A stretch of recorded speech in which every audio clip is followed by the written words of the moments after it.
রান্নাঘর পুরো চ্যানেলে আজকে আমরা মা মেয়ে নিয়ে এসেছি ভিন্ন ধরনের একটি দইয়ের রেসিপি। এই দইটির নাম হচ্ছে সাগর দই। এই দইটি খেতে কিন্তু খুবই সুস্বাদু হয়। তো চলো বেশি কথা না বাড়িয়ে আমরা রেসিপিটি শুরু করছি। প্রথম থেকে শেষ অবধি দেখবে। এই সাগর দই তৈরি করার মেন উপাদান হচ্ছে দই এবং তার থেকেও বেশি কার্যকরী উপাদান হচ্ছে ছানা। এই ছানাটি কিন্তু সাগর দইয়ের মেন ভূমিকা পালন করবে। ছানাটাকে এখন আমি মেখে নেব। এখানে আমি 150 গ্রাম ছানা নিয়েছি। এই ছানাটাকে এখন আমি হাতের তালুর সাহায্যে খুব সুন্দর করে মেখে নেব। ঠিক আছে, এমনি করে মেখে নিতে হবে। এটাকে কিন্তু তালু দিয়েই করতে হবে, এতে কিন্তু ছানাটা খুব সফট হবে। যতক্ষণে ছানাটাকে মাখছে ততক্ষণ আমি একটা চিনি শিরা তৈরি করে নেব। চিনি শিরা তৈরি করব, সেই জন্য আমি দিয়ে দিচ্ছি হাফ কাপ জল। জলটা দেখো আমার ফুটে উঠেছে। হাফ কাপ জল দিয়েছি, এখন আমি হাফ কাপ চিনি দিয়ে দিচ্ছি। চিনিটা গলে আসা অবধি আমি জাল করব। শিরাটা আমি বেশি ঘন করব না, পাতলাই করব। দেখো ছানাটাকে আমি কিন্তু 5-6 মিনিটের মতন খুব ভালো করে মেখে নিয়েছি। এখন এর মধ্যে কিন্তু দলা দলা একটা ভাব চলে এসেছে, আর কিন্তু ঝরঝরে ভাবটা নেই। দেখো এটা কিন্তু সহজে দলা হয়ে যাচ্ছে। আমার হাতে কিন্তু দেখো তেল তেল ভাব বোঝা যাচ্ছে। এখন এর মধ্যে আমি দিয়ে দিচ্ছি 3 চামচ ময়দা।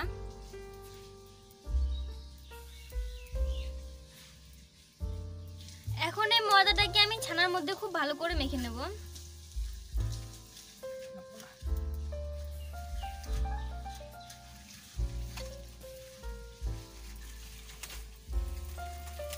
দেখো এটা কিন্তু মাখতে মাখতে একদম মোলায়েম হয়ে গেছে।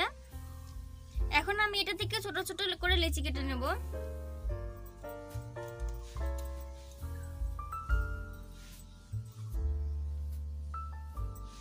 দেখো আমি ছোট ছোট করে গোল গোল বল বানিয়ে নিচ্ছি।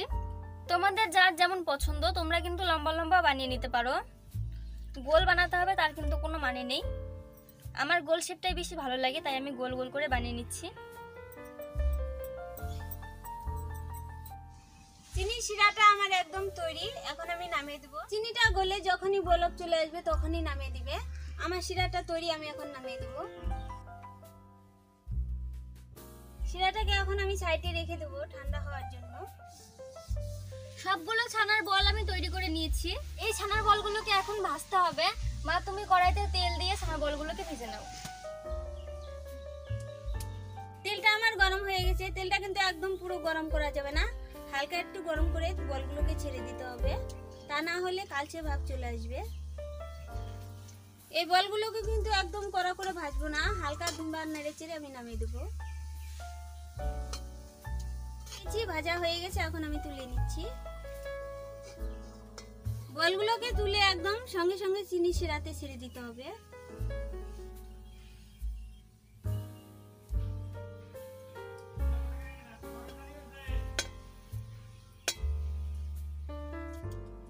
এখন এটাকে আমি রসে 2 মিনিটের মতো রেখে দেব। ছানার বলগুলো যত সময় শিরার মধ্যে ভালো করে ঢুকছে তত সময় আমি এদিকে দইটাকে রেডি করে দিচ্ছি। একটা জগের মধ্যে আমি নিয়ে নিচ্ছি 150 গ্রামের মতো মিষ্টি দই।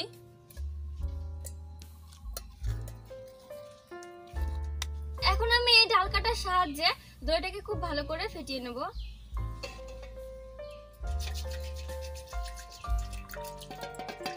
দেখো দইটাকে আমি খুব ভালো করে মিশিয়ে নিয়েছি। দইটাকে এখন আমি অন্য পাত্রে ঢেলে নিচ্ছি। ছানার বলগুলোকে আমি 2 মিনিট রসের মধ্যে ভিজিয়ে রেখেছিলাম। দেখো এগুলো অনেকটা নরম তুলতুলে হয়ে গেছে। এখন এগুলোকে আমি উঠিয়ে ফেটিয়ে রাখা দইয়ের মধ্যে দিয়ে দিচ্ছি।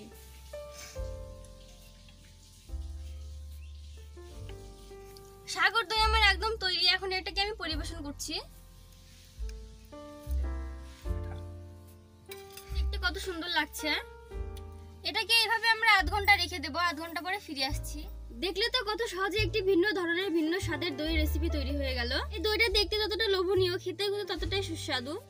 এত সুন্দর দই দেখে জিভে জল আর থামছে না। এখন খেয়ে দেখার পালা। আমাকে আগে খেতে হবে। খাও, তুমি বড়।